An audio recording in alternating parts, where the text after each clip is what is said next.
Alors, le titre de mon message, je ne sais pas si vous êtes prêts à recevoir la parole de Dieu. On ne touchera rien. On prend des valeurs sûres. Le titre de mon message, c'est « Être libre ». Et le thème de la conférence, j'ai aimé parce que c'est dans sa parole. Et c'est vraiment dans sa parole que nous pouvons être vraiment libres.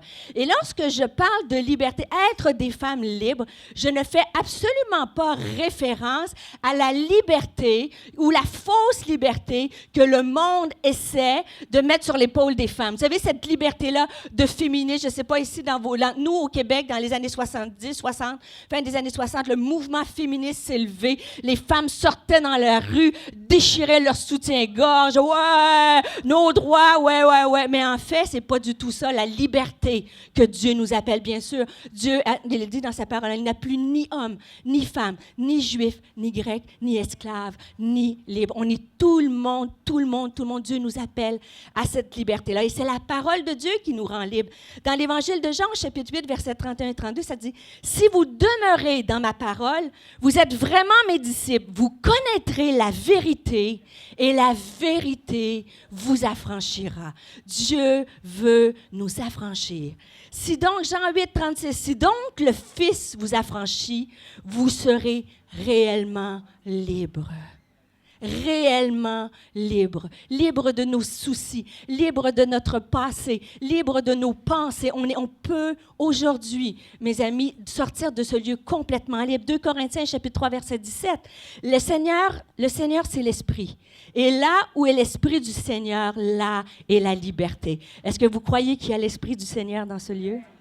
Il y a l'Esprit du Seigneur dans celui qui veut libérer. Et Galates 5, verset 1, c'est pour la liberté que Christ nous a affranchis.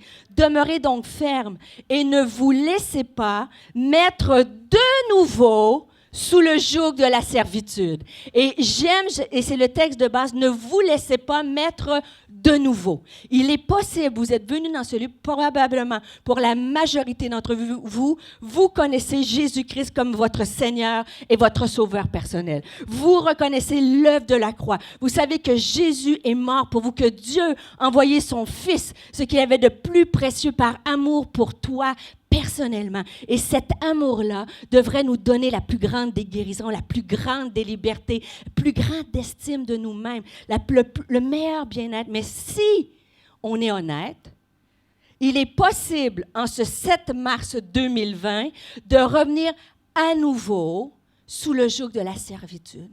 À nouveau, sous le joug des pensées négatives. À nouveau, sur le joug du non-pardon, des blessures, d'un divorce, d'un mari qui nous a fait mal, des enfants qui nous ont fait mal. Et on revient malheureusement sous le joug de la servitude. Et aujourd'hui, Dieu te dit, venez à moi, vous tous qui êtes fatigués, je vous donnerai du repos. Il dit, prenez mon joug est doux. Et le terme joug, c'est vraiment l'image du joug, c'est que lorsqu'il y avait deux animaux ensemble qui tiraient quelque chose, avec un joug, l'autre animal pouvait pousser, tirer avec lui. Et c'est ce que Dieu veut faire aujourd'hui. Il dit son joug est doux et son fardeau est léger. Il veut enlever ton fardeau ce matin. Il veut te dire, moi, je suis ici pour porter avec toi ce qui te fait mal. Je suis ici à côté de toi pour t'aider à tirer et arriver à la course. Et on va regarder à 2 passages bibliques. 2 points. Le troisième, on n'aura pas le temps, mais on va regarder à 2 points. Aujourd'hui, je crois sincèrement, ce matin, que Dieu veut te libérer du passé et de l'offense et il veut te libérer des pensées négatives. Le premier personnage qu'on va regarder, moi, j'aime, des fois, les prédicateurs vont prendre des sujets, on va appeler des messages topiques. On prend une idée, on va être développé à partir d'un verset, un sujet qu'on veut développer. Mais moi, ce que j'aime, c'est regarder à des personnages dans la Bible. On appelle ça des messages biographiques. Et j'aime voir comment des hommes et des femmes dans la Bible, qui sont de la même nature que nous, comment ils ont réagi face à une situation et comment moi, il m'inspire aujourd'hui pour réagir comme ça. Et Léa, c'est parmi un de mes personnages féminins préférés. Qui connaît Rachel et Léa? Vous connaissez Rachel et Léa? Léa, pour moi, est un bon exemple de son époque, d'une femme qui a su relâcher son passé et qui a su relâcher les offenses. Pour vous mettre un peu dans le contexte et pour gagner un peu de temps, dans le livre de la Genèse au chapitre 29, c'est l'histoire, si vous avez le temps à la maison, vous pouvez toute lire l'histoire, mais ce que je vais sortir du passage se trouve dans Genèse chapitre 29, versets 16 et 35. Et on va regarder au verset 16 et on parle, et c'est faux parce que ça fait des années que ce texte a été écrit et on retrouve encore aujourd'hui en 2020 cette espèce de compétition qu'il peut y avoir entre femmes. Pas ici à Rouen, c'est sûr. Dis à ta voisine, elle parle pas de toi, là, Stéphanie, c'est sûr. Moi, je suis ici comme Québécoise et je vous rapporte des faits qui arrivent à Longueuil, n'est-ce pas? Parce que je sais que ici, c'est pas comme ça du tout que ça se passe. On est d'accord? Bon, écoute, mis à part que tu as peut-être regardé comment la femme était habillée, puis l'autre ce qu'elle portait, puis que tu trouvais que c'était pas à ton goût. Mais non, vous avez pas regardé. Ou peut-être que tu trouvais que c'était trop à ton goût, puis elle t'énervait, là, la femme. Mais je sais qu'ici, ça ne marche pas comme ça. Mais cette histoire-là, c'est fascinant parce qu'il y a une rivalité entre deux femmes. Ils ont une rivalité entre deux femmes pour être aimées. Et c'est tellement important que le besoin d'être aimé est au cœur de l'être humain, et particulièrement au cœur de la femme. Et on va voir à travers ce texte-là comment il est possible d'aller remplir ce réservoir d'amour-là d'une façon qui est malsaine. Et si on est honnête, et là, je ne parle pas de dépendance affective. Des fois, on dit « Oh non, moi, je n'ai pas besoin d'amour. Moi, je suis juste avec Dieu, moi puis Dieu. » C'est vrai, c'est le meilleur amour qu'il faut aller chercher. Mais si vous êtes de la même nature que moi, chacune d'entre nous, on fait des choses des fois pour aller remplir ce réservoir d'amour-là. Et c'est ce qui est arrivé dans cette histoire-là. Et le verset 16 nous dit, « Or, Laban avait 2 filles. L'aînée s'appelait Léa et la cadette Rachel. Léa avait les yeux délicats, mais Rachel était belle de taille et belle de figure. » Et bien sûr, qui dit amen, là?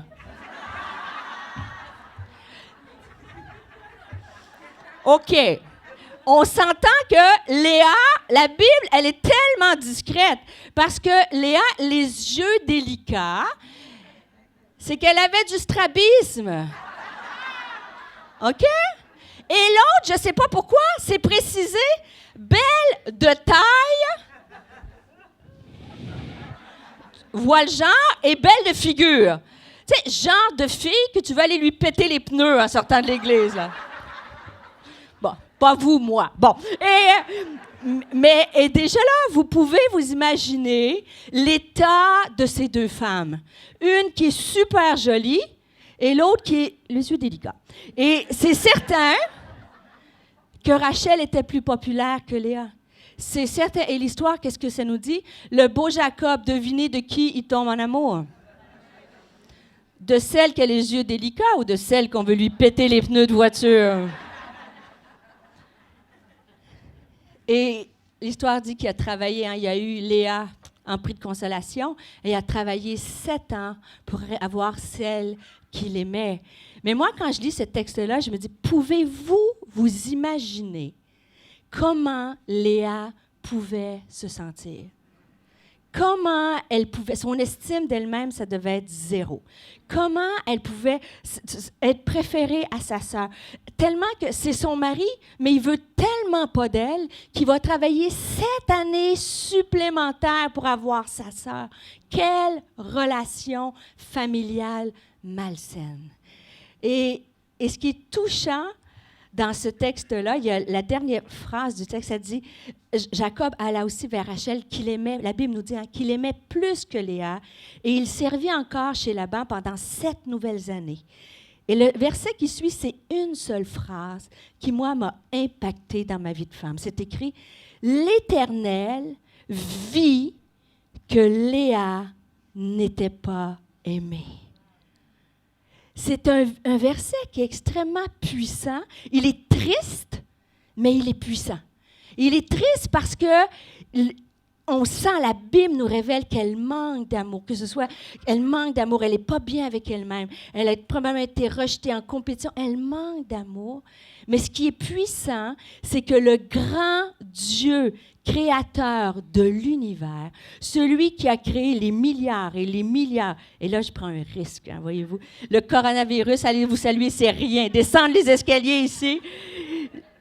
Les milliards et les milliards et les milliards et les milliards d'étoiles, de galaxies que Dieu a créées. La Bible nous dit que Dieu connaît chacune des étoiles par leur nom, mais c'est fascinant. En tout cas, je ne sais pas. Prenez-le pour vous ce matin que ce grand Dieu créateur-là était capable de voir, il n'est pas celui qui est puissant, loin, créateur. Le grand Dieu créateur est capable d'aller voir dans le cœur d'une seule femme qui n'était pas aimée. Vous savez, on avait Google Maps, Google Earth, on pense qu'on est bien à la mode. Moi, mon père, maintenant, il me suit partout. Il savait aux Philippines, à Manille, où j'étais, il savait partout. Et on peut savoir exactement l'emplacement d'où on est. Mais imaginez la puissance ce matin, que ce grand Dieu-là te connaît par ton nom. Il sait exactement, samedi, le 7 mars, l'état de ton cœur. Il sait exactement l'état de ton cœur. Et il veut venir ce matin te remplir de son amour et de sa présence. Et Léa, qu'est-ce qui est arrivé? Si on peut mettre la prochaine diapositive, elle a fait, avant de comprendre ce principe-là, elle a fait ce que chacune d'entre nous a fait. C'est-à-dire qu'à cette époque-là, pour être aimé, aujourd'hui c'est autre chose, mais à cette époque-là, pour être aimé, c'était pour une femme, la notoriété, pour être reconnue, c'était comme une honte de ne pas pouvoir d'avoir d'enfant. C'était une honte d'être stérile. Donc, l'avantage qu'elle avait sur Rachel, elle a décidé, elle a eu des enfants. Et en faisant ça, à chaque fois qu'elle donnait naissance à un enfant, elle attirait l'attention. Elle voulait dire à Jacob, aime-moi, écoute-moi, prends soin de moi. Et pourquoi je peux dire qu'elle a fait ça comme ça? Parce que le nom des personnages dans la Bible signifie quelque chose. Et je ne sais pas si vos enfants signifient quelque chose, les miens, ils ont une signification. Et le premier fils qu'elle a eu, il s'appelle Ruben. Et Ruben, ça veut dire « regarde-moi ». Le nom hébreu Ruben, c'est « regarde-moi ». Alors, quand elle accouchait, elle osait dire « arrête, ça me fait souffrir avec Rachel, je te donne un fils. Est-ce qu'avec cet enfant-là, tu vas me regarder? » Le deuxième fils qu'elle a eu, c'est Siméon, qui veut dire « écoute-moi ». Probablement que Jacob passait ses journées à parler avec Rachel, à aller au cinéma, être sur Netflix à écouter des émissions, des séries sans cesse et sans cesse. Et la pauvre Léa, elle était seule, elle disait, quand est-ce que tu vas m'écouter? Et on peut se reconnaître dans cette femme-là. Des fois, que ce soit au travail, que ce soit dans un mariage, que ce soit avec nos propres enfants, des fois qu'on a tout donné, que ce soit dans un ministère, que ce soit dans une église. On n'enfante pas physiquement, mais on pose des actions qui veut dire, hey, regarde, moi j'existe. Ça fait 20 ans que je sers dans l'église, pasteur, tu ne m'as jamais reconnu. Je sais que ce n'est pas ici non plus, là. C'est fictif, genre ça. Et ça peut être un mariage que tu t'es donné pendant des années, puis que ton mari, il ne te regarde plus, il regarde peut-être plus la secrétaire qui te regarde toi, ou il écoute quelqu'un d'autre plus que toi. Ça peut être plein d'aspects dans nos vies. Et le troisième fils, c'est triste, parce que le troisième fils qu'elle a enfanté, c'est Lévi. Et Lévi veut dire « sois uni à moi ». Et c'était vraiment le désir de son cœur. Et finalement, Léa, elle a compris quelque chose. Le quatrième fils qu'elle a enfanté, il s'appelle Juda. Et c'est la lignée de Juda. Et ça veut dire, Juda en hébreu, c'est que l'Éternel soit loué. Et ce que cette femme-là nous inspire des centaines de milliers d'années plus tard, c'est qu'on a beau faire plein de choses par nos propres forces pour aller chercher l'amour, mais c'est juste dans cette présence de Dieu-là que Dieu vient nous visiter. Et la Bible nous dit qu'elle n'a plus enfanté à partir de ce moment-là. Et moi, quand je vais arriver au ciel, je vais demander avec Léa, je vais dire, Léa, qu'est-ce qui s'est passé? Comment tu as pu arriver? Et je suis certaine qu'elle va me dire que Dieu est venu la combler, qu'elle n'avait plus à faire des choses par ses propres forces. Et c'est la même chose ce matin, Dieu veut venir te combler. Lorsqu'on parle d'amour, l'amour est un mot qui est fantastique, mais si on est honnête, l'amour a une couleur. Quand on parle d'amour, ça n'éveille pas la même chose chez vous que chez moi. L'amour, on a vécu l'amour comme femme de façon différente. Il y a une connotation avec l'amour. Pour certaines, l'amour, c'est bisounours, c'est les licornes, c'est les pétales de rose, c'est des parents qui vous ont aimé, que vous étiez la prunelle de leurs yeux. L'amour, c'est votre mari qui vous regarde, ping, et qu'à Saint-Valentin vous achète des douzaines d'euros. C'est ça l'amour. Mais pour d'autres, l'amour, c'est des abus. C'est de la violence, c'est des abus verbaux, c'est de la violence conjugale, c'est de la violence peut-être de l'inceste, c'est de l'abus de toutes sortes. Donc l'amour, ça éveille plein de choses. Pour certaines, c'est être manipulé par l'amour. Pour certaines femmes, c'est d'avoir été utilisée par l'amour. Et j'arrive de Philippines et j'en parlerai plus cet après-midi. Mais en ce moment, tout ce qui a trait au human trafficking, c'est épouvantable au nom de l'amour. Qu'est-ce qui se passe? Comment il y a des abus? Et maintenant, c'est tous les abus sur le web, les sexual abuse online. Et il y a des parents dans ces bidonvilles-là qui prennent un petit téléphone cellulaire et qui font faire des atrocités à leurs petites filles et filment ça. Ils vendent ça sur le dark web. C'est des parents qui sont censés aimer, mais pas obligés d'être aux Philippines pour vivre des choses difficiles dans nos maisons, que ce soit un parent violent, que ce soit de l'alcoolisme qui a laissé des traces. Et malheureusement, ce qui fait que toutes ces empreintes-là influencent nos comportements. Ça influence notre façon d'aller chercher de l'amour. Des fois, on va être porté à faire des compromis. Mais aujourd'hui, Dieu veut faire de nous des femmes libres. Dieu veut faire de nous des femmes libres. Il veut nous libérer du passé et de l'offense. Et je veux juste 3 points avant que je passe à un autre sujet. Vous êtes précieuses. Vous savez, la Bible nous dit que nous sommes un sacerdoce royal. Une nation sainte, un peuple acquis à un grand prix, un sacerdoce royal. Bon, on ne sait pas c'est quoi un sacerdoce, mais c'est royal, donc c'est important. Dis à ta voisine, c'est royal, c'est important. Dis-lui, c'est royal. Je ne sais pas c'est quoi, mais ça fait bien. Dans une conversation, tu sais, quand ton fils te dit « J'ai appelé à la maison hier en FaceTime », et lui, il ne sait pas, là, j'ai voyagé à 13 heures de déglage, 6, ça, la nuit, passé dans l'avion, je n'ai pas dormi. Et là, je m'étais démaquillée, puis je dis « je vais appeler mes chéris à la maison, tu vois. » Et là, mon fils, il me regarde et dit « Maman, t'as donc bien l'air fripé. » Il trouvait que j'avais l'air amoché. Bon, passe-moi ton père, ça va aller. Mais j'ai dit, j'aurais pu dire, mais non, je suis un sacerdoce royal, une princesse, et il faut, et on rit, mais c'est exactement l'identité que vous avez en Jésus-Christ. Il est temps, comme femme, qu'on sorte notre passeport, notre identité céleste, qui tu es comme femme, et ne pas laisser les gestes du passé, ne pas laisser toutes ces paroles, tous ces gestes-là venir teinter ton futur. Est-ce qu'il y a des femmes, vous êtes prêtes ce matin à vous accaparer de ce passeport spirituel, d'aller chercher « Je suis précieuse, je suis aimée, je suis rachetée, je suis importante. » Amen. Il faut, et c'est l'ennemi qui veut, vous savez, des fois on va parler d'orgueil, pas du tout. L'ennemi veut nous garder paralysés dans une mauvaise estime de nous-mêmes et dans ces mauvaises pensées-là, parce que quand on est comme ça, on ne va pas plus loin. Quand on est comme ça, on se jalouse. Mais quand on est bien avec soi-même, on peut aller plus loin et encourager nos sœurs. Et je vais faire juste un point. Dieu nous appelle à vivre dans l'humilité, mais non pas dans l'humiliation. L'humilité et l'humiliation, c'est 2 choses différentes. L'humilité, je marche en connaissant mes forces et en travaillant sur mes faiblesses. Humilité, ça ne veut pas dire superwoman. Humilité, je connais que j'ai des forces, je sais que j'ai des choses à travailler.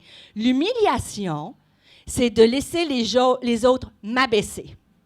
Laisser les autres, dont le premier ennemi, c'est toi-même.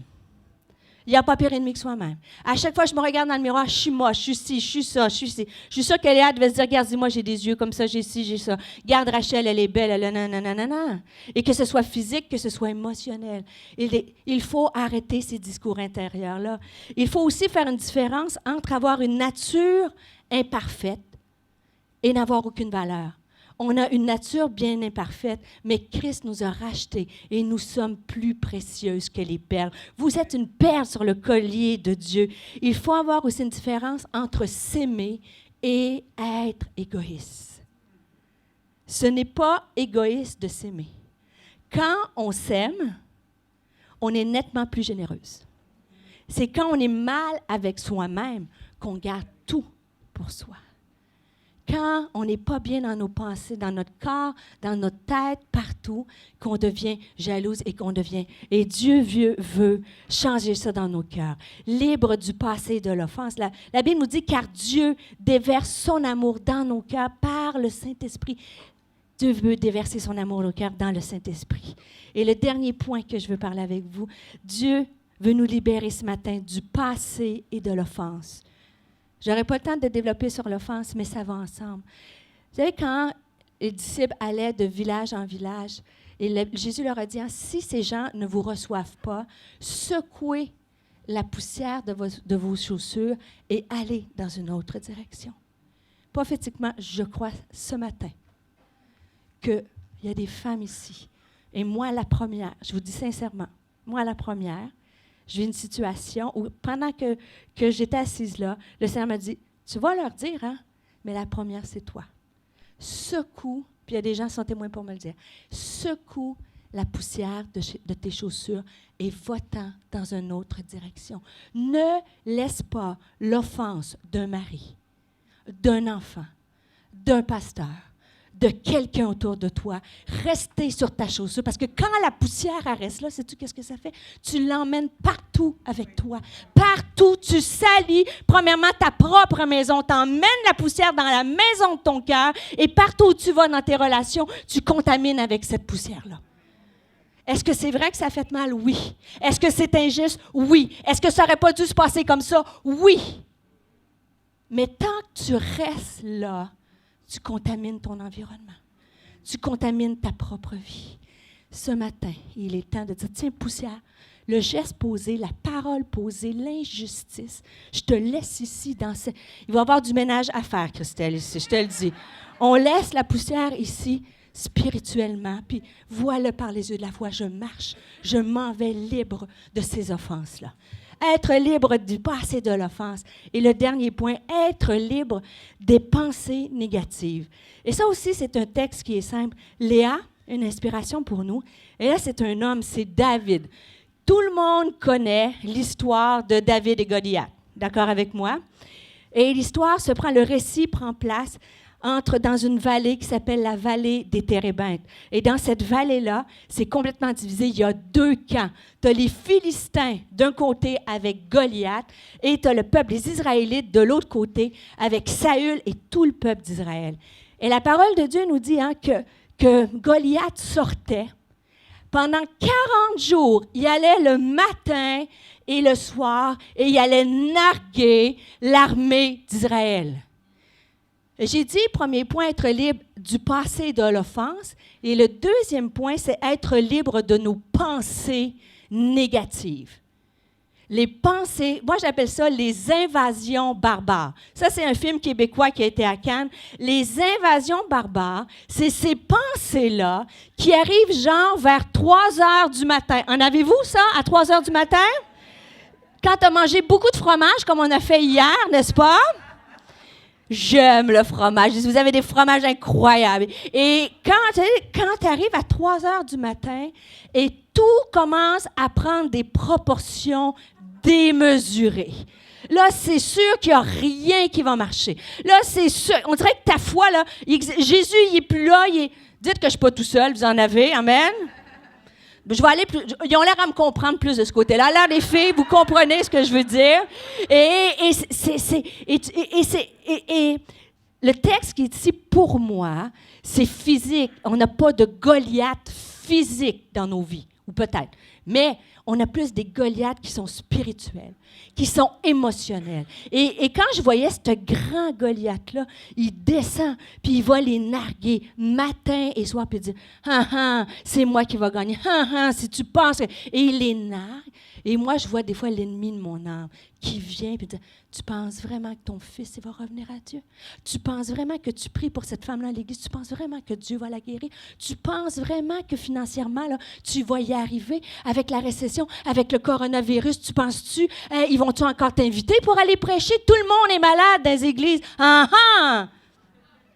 Bon, s'il ne m'invite pas, je vais pareil. Et voyez-vous, c'est le genre. Et Goliath est là. Imaginez, il y a la vallée, Goliath est là. Et l'histoire prend place, chapitre 17, versets 8 à 11, ça dit « Le Philistin s'arrêta et s'adressa aux troupes d'Israël rangées en bataille. Il leur cria « Pourquoi sortez-vous pour en ranger en bataille? Ne suis-je pas le Philistin et n'êtes-vous pas que des esclaves de Saül? » Et c'est fou parce qu'il est en train de leur dire hey, « Moi, là, je suis bien plus fort que vous. Vous, là, vous êtes juste des petits minables. Vous êtes juste des esclaves. » Et des fois, comme croyante, on perd cette identité-là de savoir, écoute, je ne suis pas une petite esclave, moi. Je suis la fille du roi des rois. Je suis la fille. Ça dit qu'il a donné, il a mis sous mes pieds, sous l'Église, les pieds de l'Église, la même puissance qu'il a donnée à Christ qui a ressuscité des morts. Ça, c'est ma position. La Bible dit, si je pouvais comprendre la longueur, la grandeur, l'amour de Dieu, la puissance de son appel, l'espérance, il a dit que je n'avais rien à craindre, qu'avec Daniel, il était dans la fosse au lion et qu'il a ouvert la mer. C'est tout vrai, ça. Dis à ta voisine, si tu l'as oublié, c'est tout vrai, ça. C'est tout vrai. C'est vrai. Mais quand Goliath arrive, il n'arrête pas de me dire que je suis un petit minable. Et savez-vous quoi? La fin du texte nous dit, Saül et tout Israël entendirent les paroles du Philistin parce qu'il dit, si c'est moi qui gagne, je vais vous broyer, je vais vous mettre en bouillie. Et ça dit qu'ils ont été effrayés et saisis d'une grande crainte. Et je veux vous dire que oui, il y a une notion que l'ennemi vient gonfler, vient nous intimider, mais la vie est dure aujourd'hui. La vie est dure aujourd'hui. Élever des enfants en 2020, c'est difficile. Avoir la foi, se tenir pour Christ, c'est difficile. Financièrement, les pressions, mais c'est comme si on a peur. Et des fois, on peut avoir raison d'avoir peur. Mais je prie ce matin, alors qu'on va conclure, qu'on va aller à la prière, je prie que Dieu nous saisisse de cet esprit de David-là. Et j'aime tellement, parce que David, premièrement, il dit qu'il était petit et blond de figure. Alors moi, je m'associe à David et j'aime, parce que David, c'est le même homme qui va, au psaume 30, qui va dire dans les psaumes, « Ah, je suis comme un vase brisé. » Il est capable, il ressent les émotions de se sentir brisé, mais il est le même gars. Comprends-tu que quand, à un moment donné, rempli de l'Esprit de Dieu, va arriver à Goliath, puis il va dire, « T'es qui, toi, pour insulter le roi d'Israël, le roi des rois? » Amen? Si Dieu peut prendre un petit jeune homme qui ressent les émotions, il est capable de faire cet homme-là un guerrier. Et qu'est-ce qu'il fait? Quand il arrive à Goliath, il va lui dire, « T'es qui? T'es qui, toi? » Et au lieu d'être intimidé, puis là, évidemment, ceux qui les intimident, c'est sa propre maison. Son propre frère va lui dire, « T'es juste un orgueilleux, toi. » Et des fois qu'on essaie de se lever pour Dieu, des fois, c'est les gens autour de « Hey, t'es qui? Voyons donc, ça n'arrivera jamais, toi. » Laissez ça en arrière. Laissez ça en arrière. Lui, il dit, « Hey, quand moi, je gardais mes moutons, là, ils venaient, les ours, les lions, je déchirais ça. » Comprends-tu? Il se rappelait les exploits du passé. Et quand on regarde, si je vous posais la question, qui a tué? Comment Goliath a été tué? Lorsqu'il vient narguer, puis David se lève, puis il le menace, puis il dit non. Il lui dit, tu viens avec un bâton, tu viens avec une fronde. Et David va dire, moi je viens au nom de l'Éternel Tout-Puissant. Et ça, il peut faire de toi cette guerrière-là aujourd'hui. Il veut et il peut faire de toi. Peu importe les Goliaths de ta vie, peu importe, mets le nom de ton Goliath, de ta pensée, mets le nom de ce qui te fait peur. Ce matin, Dieu peut te renouveler la force de te lever et dire, t'es qui toi? Moi, je me lève au nom du roi des rois, parce que je suis la fille du roi des rois. J'ai mon passeport. Qui a tué? Comment Goliath a été tué? On a l'impression, moi, j'avais l'impression pendant des années, que quand Goliath est venu, c'est-à-dire il a pris 3 pierres, il a pris dans la fronde, puis il a lancé la pierre, et Goliath est tombé à terre. Mais la Bible nous dit, si vous regardez le texte, Goliath n'était pas mort quand il était à terre. Par contre, à terre, il n'était plus impressionnant pour David. À terre, l'ennemi était à la portée de main de David. Et c'est ce que la Bible nous dit, c'est que David a pris. Là, excusez-moi, mais vous pensez que c'est une affaire de femme ici, hein? Qu'on parle de mascara puis de maquillage, hein? Ha, ha! Vous n'avez rien vu? C'est sanglant des femmes ensemble. Pensez que moi, je me vois, je me dis, l'ennemi, il pense qu'il va juste 1,5 m avec des talons hauts puis des cheveux blonds. Non, au niveau spirituel. Et on va en parler cet après-midi. Si on saisissait, mes amis, l'autorité qu'on a dans le nom de Jésus, l'autorité dans le nom de Jésus, la pierre permet à Saül d'être accessible, mais c'est l'épée qui a pris, il a tranché la gorge du Goliath et il a pris la tête, puis il l'a emmené comme un trophée. Comme un trophée, puis il a dit, regarde, ça c'est mon ennemi. Et avec l'épée de la parole, mes amis, aujourd'hui, Goliath est à terre. Et avec l'épée de la parole, on ne le laisse pas à terre. On l'achève au complet, on prend la tête et on va arriver au ciel. Puis on va dire, hein, l'ennemi, pourquoi c'est violent? La Bible nous dit, c'est les violents qui s'emparent du royaume de Dieu. Pourquoi c'est violent? Parce que l'ennemi vient pour tuer, égorger et détruire. Et là, il est temps. Et vous savez, ça peut être la violence spirituelle. Je ne parle pas de violence. C'était une illustration que j'ai faite, hein? On est d'accord, hein? Je parlais au niveau spirituel. C'est un geste, évidemment, qui est agressif. Mais c'est un geste qui ne laisse aucune place à l'ennemi. Les pensées aujourd'hui, Dieu veut faire tomber les Goliaths de nos vies. Et on va se préparer pour une petite vidéo. Et je priais, quand on va de retour à Montréal, je voyais, je vais dire, moi, Stéphanie, en vieillissant, elle voit toutes sortes d'affaires, mais je voyais comme, au sens figuré, des têtes de Goliath, comme des trophées. C'est sanglant, mon enfant. Citez-moi pas en dehors de mon contexte, là, s'il vous plaît. Tu sais, maintenant, sur Internet, ils peuvent sortir des phrases de messages, puis on a l'air complètement ding-ding, là. Il y a un sens dans ce que je dis, c'est-à-dire que l'ennemi de ton âme, ce qui te fait peur, les pensées négatives, les craintes, l'anxiété, toute l'insomnie, tout ça, qu'on puisse, par la parole qui est prêchée aujourd'hui, l'ennemi est à notre portée et qu'on puisse ne pas le laisser se relever aujourd'hui, mais qu'on puisse aller et marcher de l'avant. Et la dernière vidéo que je veux passer, si c'est possible, et on va se préparer, on va chanter « Je ne suis plus esclave de la peur ». Et moi, j'aime bien demander la grâce de Dieu, parce que moi, mon rêve, c'est qu'on puisse prier ensemble comme ça, mais c'est impossible. Mais Dieu n'est pas limité par l'espace physique là où on est. On va vraiment prendre un temps dans la louange pour prier. Et là où vous êtes, on va prier pour vous. Mais j'aimerais qu'on regarde la petite vidéo. C'est une vidéo qui m'a touchée. Et c'est très concret parce que tu te dis, ah oui, des Goliaths, on est capable de mettre des noms. Bien, des Goliaths, ça peut être un enfant qui est autiste, un enfant qui est malade, un enfant ou un petit enfant. Ça peut être quelque chose qui prend toutes sortes de formes. Et la vidéo qu'on regarde, c'est une vidéo ça vient que j'ai utilisée sur Montréal. Et c'est une femme qui a eu un enfant qui apprend dès que en bas âge que son enfant est aveugle. Et par la suite, le diagnostic, quand il vieillit un peu, le médecin lui dit que son enfant a un diagnostic d'autisme avec vraiment des gros problèmes. Et sur la vidéo, vous allez voir que le jeune garçon manifeste toutes sortes de signes. Il est un peu étrange.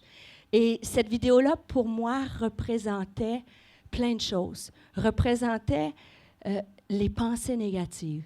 Cette femme-là, quand elle voit son enfant, c'est quoi le futur pour cet enfant-là? Qu'est-ce qu'il va devenir? Il est trop hypothéqué pour arriver à quelque chose. Et tu arrives et tu dis, elle aurait pu laisser les Goliaths rester dans sa tête et dire, mon fils, il ne fera jamais rien dans la vie. Elle aurait pu laisser des pensées, qu'est-ce que j'ai fait? Pourquoi moi, j'ai un enfant comme ça, puis la femme à côté de moi, qui n'est pas meilleure que moi, elle a un enfant qui est parfait, elle a un mari qui est parfait. Voyez-vous un peu les pensées de comparaison, les pensées de peine, de déception. Vous savez, avoir un enfant, c'est une des plus grandes joies. Puis avoir son enfant, la déception, le passé, toutes ces choses-là. Et ça donnait espoir parce que cette femme-là a décidé de s'investir dans ce jeune garçon-là. Elle a sûrement emmené des centaines de fois chez le médecin. Elle lui a fait prendre des cours de toutes sortes et elle n'a pas regardé à son Goliath, mais elle a regardé comment les choses pouvaient devenir. Et les fois à la fin, et dimanche matin, c'est là-dessus que je vais prêcher demain, le Dieu de l'inattendu. Pour certaines qui ont besoin de l'entendre, Dieu peut te surprendre. Tu voudrais qu'il agisse de telle façon. Dieu n'a pas changé l'aspect physique de son fils, mais il a changé la destinée de sa maison. On regarde la vidéo.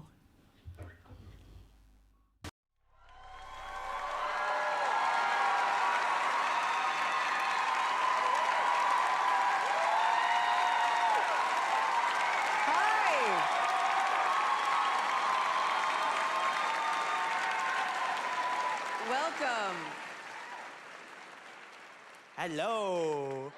Welcome to America's Got Talent. What's your name? I'm Cody. Hi, Cody. I'm Cody Lee. How old are you? I am 22 years old. Yeah. Who are you, miss? Who are you? I'm Mom. Oh, I'm hi, Tina Mom. Lee. Hi, Tina. How are you? So, what are you going to do here for us today?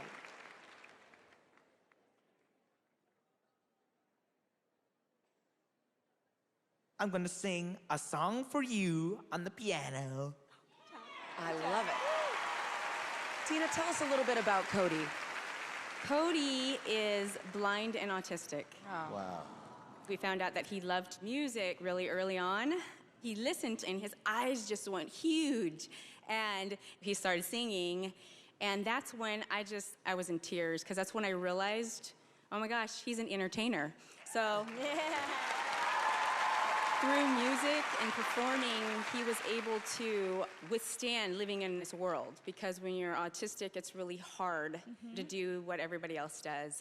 It actually has saved his life playing music. Wow. Oh, that's awesome. Well, we'd love to hear you. Go for it. You ready? I'm ready. Go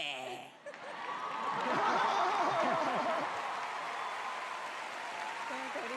Go on.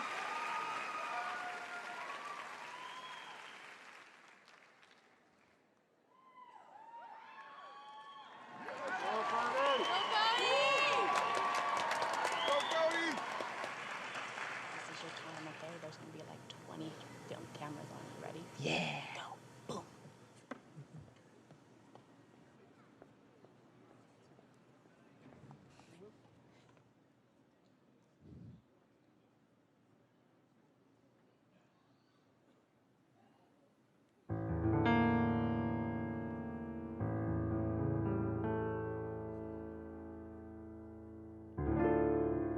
I've been to so many places in my life and time. I've sung a lot of songs and I made some bad rhymes. I've acted out my life on stages, 10,000 people watching, yeah. We're alone now, and I'm singing this song to you. I love you in a place, oh, there's no space or time. I love you from my life. You're a friend of mine. But when my life is over, remember we're together. We're alone now, and I'm singing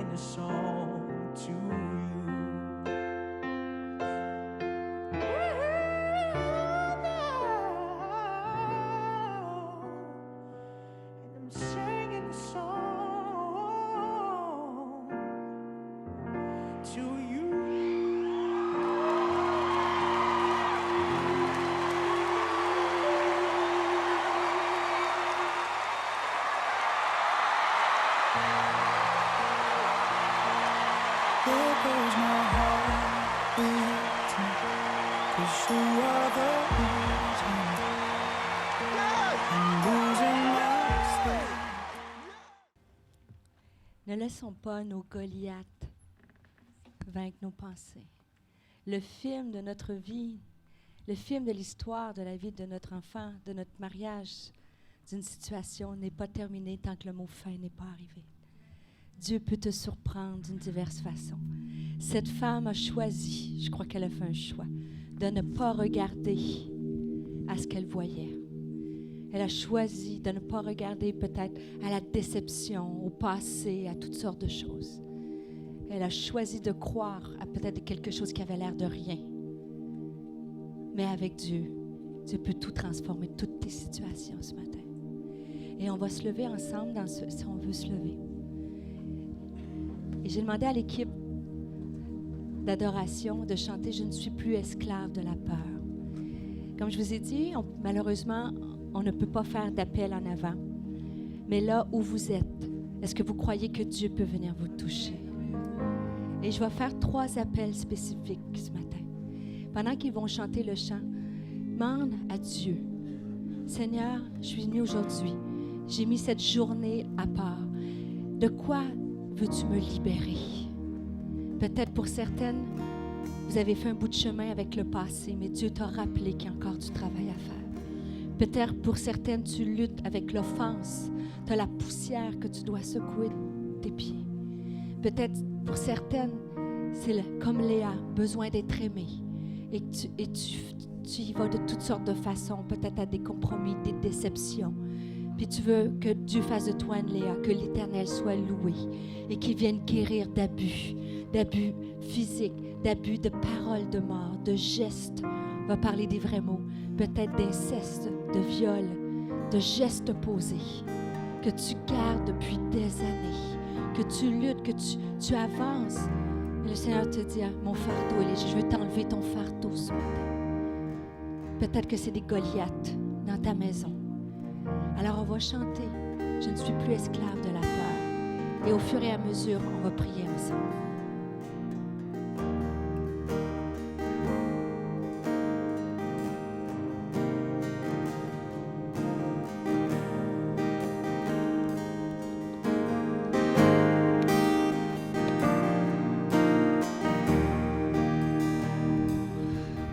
Je suis enfant de Dieu. Je ne suis plus esclave de la peur. Je suis enfant de Dieu.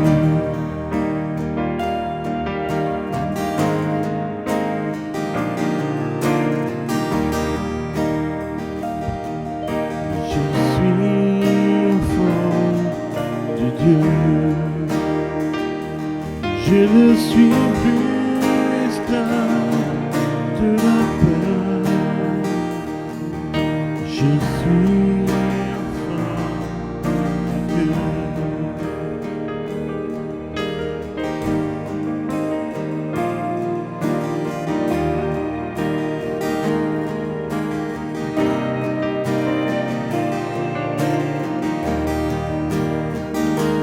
Je ne suis plus esclave de la peur. Je suis enfant de Dieu. Je ne suis plus esclave de la peur. Je suis enfant de Dieu.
ton amour.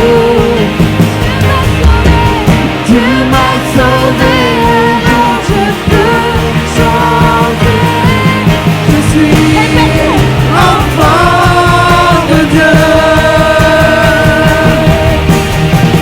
Tu prends la mer et je peux la traverser. Épanche-moi dans ton amour. Tu m'as sauvé, alors je peux chanter. Je suis enfant de Dieu.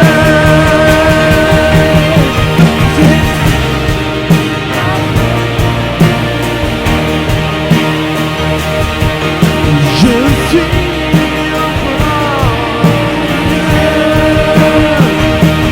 je ne suis plus esclave de la peur. Je suis enfant de Dieu. Alléluia. Maintenant, je vais demander à chacune d'entre nous, chacune de fermer les yeux. Maintenant, c'est un moment d'éternité.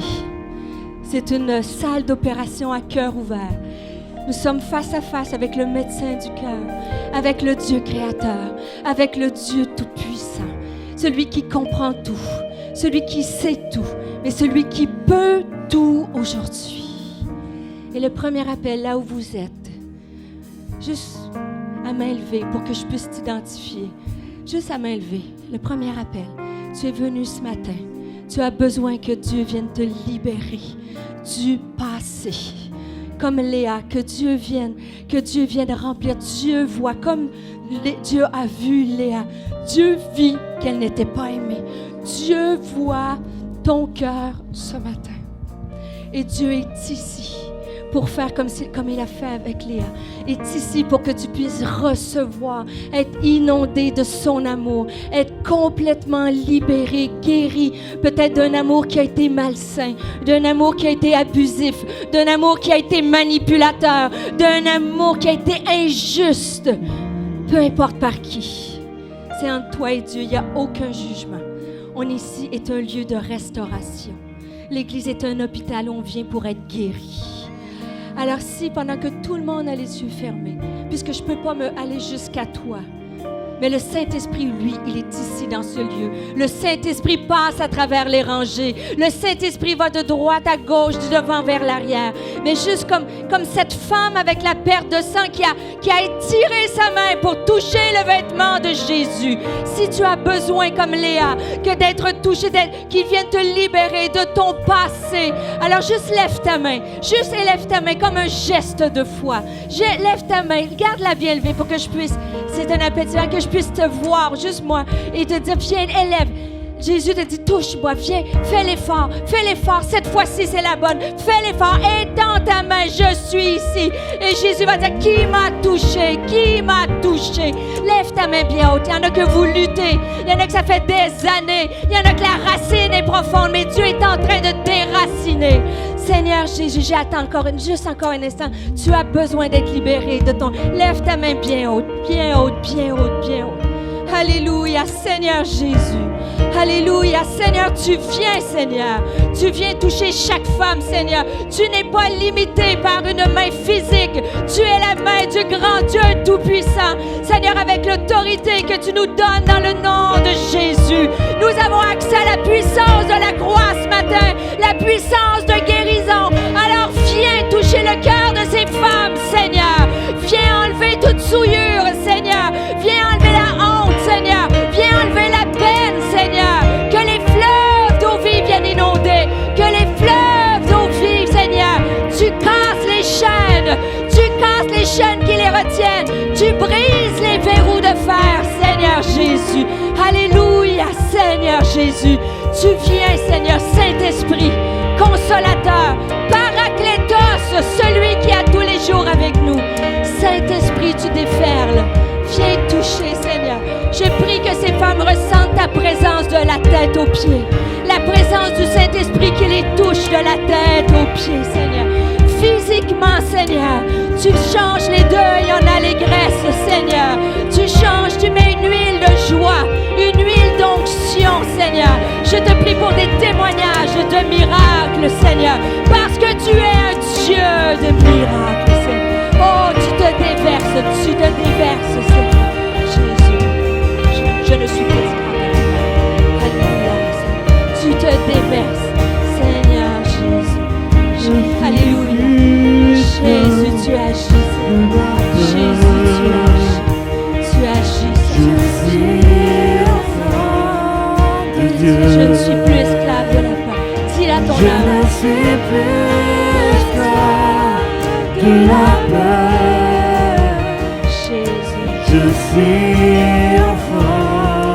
de Dieu. Je ne suis plus esclave de la peur. Je suis enfant de Dieu. On va chanter, je ne suis plus esclave de la honte. Je ne suis Il y a plus la honte dans ce lieu. La honte de tombe la dans ce lieu. Alléluia, honte. Jésus. Je suis enfant de Dieu. Je ne suis plus esclave de la honte. Seigneur, tu viens guérir, tu viens enlever la honte, la culpabilité, fausse culpabilité. De Dieu. Je ne suis plus esclave de la honte. Je suis enfant de Dieu. Je ne suis plus esclave de la honte. Je suis enfant de Dieu.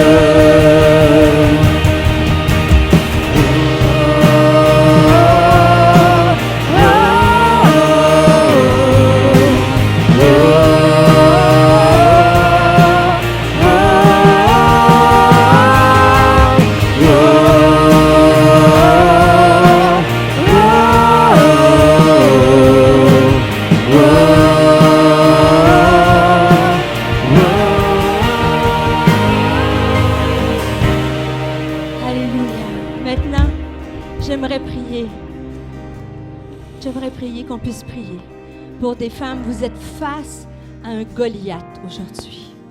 Un Goliath qui vient à tous les jours t'intimider, qui vient dans tes pensées, qui vient te faire peur, qui vient créer cette anxiété, cette insomnie, ces angoisses.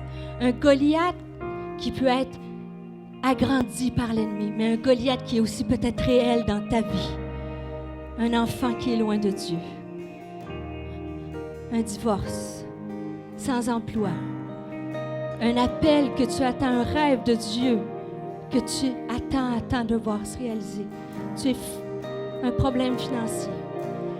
Alors encore une fois, cette fois-ci, mon deuxième appel, c'est dit, Stéphanie, je voudrais que tu pries avec moi, que Dieu me donne cet esprit de David, cette force de David, cette combativité de David pour venir menacer mon Goliath, venir déclarer la parole de Dieu sur ma vie, déclarer la parole de Dieu sur ma maison, déclarer les promesses de Dieu sur ma destinée, dans le nom de Jésus.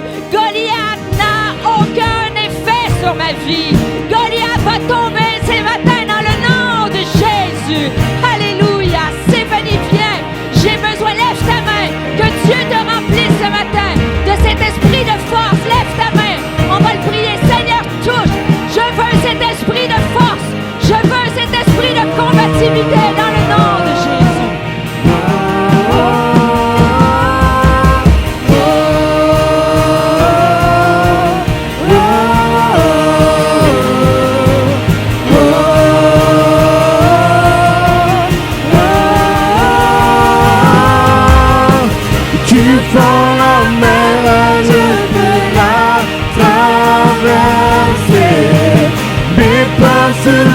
Dans ton amour, tu m'as sauvé, alors je peux chanter. Je suis enfant de Dieu. Tu fends la mer, je veux la traverser. Et passe noir dans ton amour.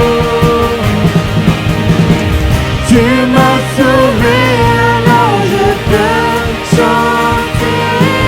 Je